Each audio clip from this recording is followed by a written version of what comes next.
Région centrale de la République démocratique du Congo, le Kasaï a sombré dans la violence entre fin 2016 et mi-2017 avec le soulèvement du mouvement mystico-religieux Kamwina Sapu, entré en rébellion après la mort de son chef traditionnel dans un assaut de l'armée en août 2016.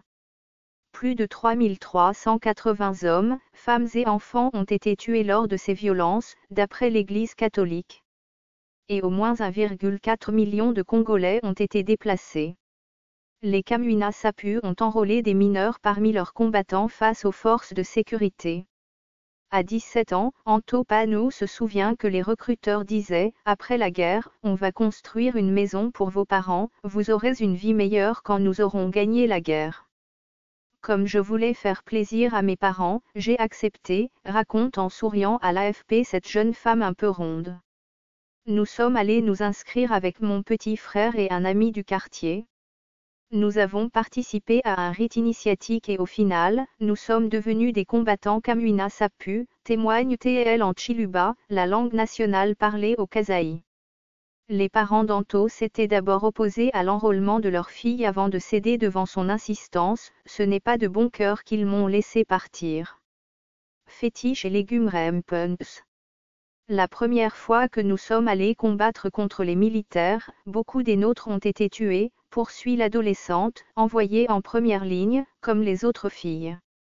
Grâce aux fétiches, nous servions de pare-balles aux combattants. Je n'ai jamais été touchée car je respectais les interdits, ne pas manger de viande ni de légumes Rempunks, NDR, qui poussent au sol comme les épinards, ne pas goûter à l'huile à frire, croit-elle, répétant les superstitions des Kamwina Sapu. La jeune femme a quitté la milice pendant que les militaires recherchaient les enfants combattants aux côtés des miliciens. Une fois sortie, Anto a été soutenue par sa grande sœur qui l'a conduite auprès d'un prêtre pour se débarrasser des fétiches. L'adolescente fait partie des 503 ex-enfants miliciens, dont 93 filles, passés par le Bureau catholique national de l'enfance, BNCE-RDC, depuis avril 2017 à Kananga, chef-lieu du Kasaï, divisé en plusieurs provinces depuis 2015. Ces enfants rejoignent ensuite leur famille biologique ou une famille d'accueil. Anto rêve d'intégrer une école de musique pour devenir une grande musicienne. Cette fois, je vais gagner ma vie correctement sans faire du mal à personne et faire plaisir à mes parents, dit-elle en bougeant son corps. Si Anto rêve d'un avenir radieux, Angèle, 17 ans, se pose des questions sur le sien. Fille de militaire, elle est sortie de la milice en juin 2017 et a été accueillie par son oncle paternel après un séjour de quelques mois au BNCE. Elle voudrait devenir enseignante et a repris ses études, mais doute de les terminer un jour. Être regardée comme une enfant. J'étais très bien au centre. Tous m'aimaient, tous voulaient mon bien. Ce n'est pas le cas ici dans ma famille. Je suis toujours vue comme une criminelle par maman, l'épouse de son oncle, regrette-t-elle, le regard perdu. Elle me répète qu'elle ne veut pas d'une milicienne chez elle. L'oncle n'est pas de cet avis. Je veux juste redevenir cette fille normale que j'étais, qu'on me regarde comme un enfant, qu'on m'aime comme autrefois, ajoute Angèle, d'une voix tremblante. Lorsqu'ils arrivent, les enfants présentent des troubles du comportement, insomnie, pleurs, angoisse, agressivité, explique Rebecca, une responsable du centre. Selon les cas, nous procédons à une thérapie appropriée.